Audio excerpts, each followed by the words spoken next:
नमस्कार मित्रांनो, आपल्या सर्वांचं स्वागत आहे मराठी प्रॉपर्टी न्यूज या यूट्यूब चॅनलवर. म्हाडा कोकण मंडळासाठी एक ब्रेकिंग न्यूज आहे. म्हाडा कोकण मंडळाच्या 2023च्या सोडतीला अखेर मुहूर्त मिळाला आहे. आता सर्वसामान्य नागरिक तसेच कोकणवासियांच्या घराचं स्वप्न लवकरच पूर्ण होणार आहे. याचे कारण म्हणजे म्हाडा कोकण गृहनिर्माण मंडळाच्या सोडतीला म्हणजेच म्हाडा लॉटरीला अखेर मुहूर्त मिळाला आहे. माननीय मुख्यमंत्री एकनाथ शिंदे यांच्या हस्ते ठाण्यात ही सोडत काढली जाणार असल्याची माहिती मिळत आहे. तब्बल 24,000 अर्जदार या सोडतीची प्रतीक्षा खूप महिन्यांपासून पाहत होते. 3 वेळा तारखा देऊनही प्रशासकीय कारण देत म्हाडाने ही सोडत पुढे ढकलली होती.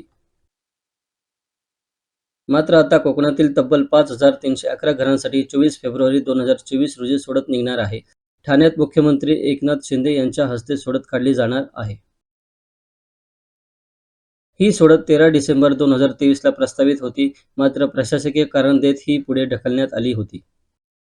कोकण मंडळाच्या 5,311 घरांसाठी 15 सप्टेंबरपासून अर्ज विक्री स्वीकृतीस सुरुवात झाली होती. त्यानंतर 17 नोव्हेंबरला मुदत याची संपली. या मुदतीत 31,433 अर्ज सादर झाले होते. त्यातील अनामत रकमेसह अर्ज सादर करणारे 24,303 अर्जदार सोडतीसाठी पात्र ठरलेत. पण सोडतीसाठी म्हाडाच्या मुहूर्त मिळत नसल्याने ही सोडत रखडली होती.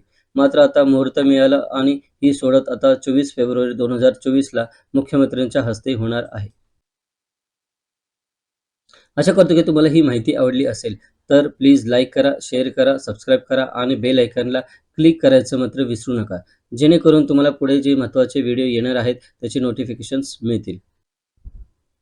तसंच जर तुम्हाला म्हाडा किंवा सिडकोबद्दल काही शंका असतील, काही प्रॉब्लेम्स असतील किंवा काही इश्यूज असतील, तर तुम्ही मला कमेंट्समध्ये लिहू शकता. मी त्या सर्व कमेंट्सला नक्कीच उत्तर देण्याचा प्रयत्न करणार आहे. तोपर्यंत धन्यवाद.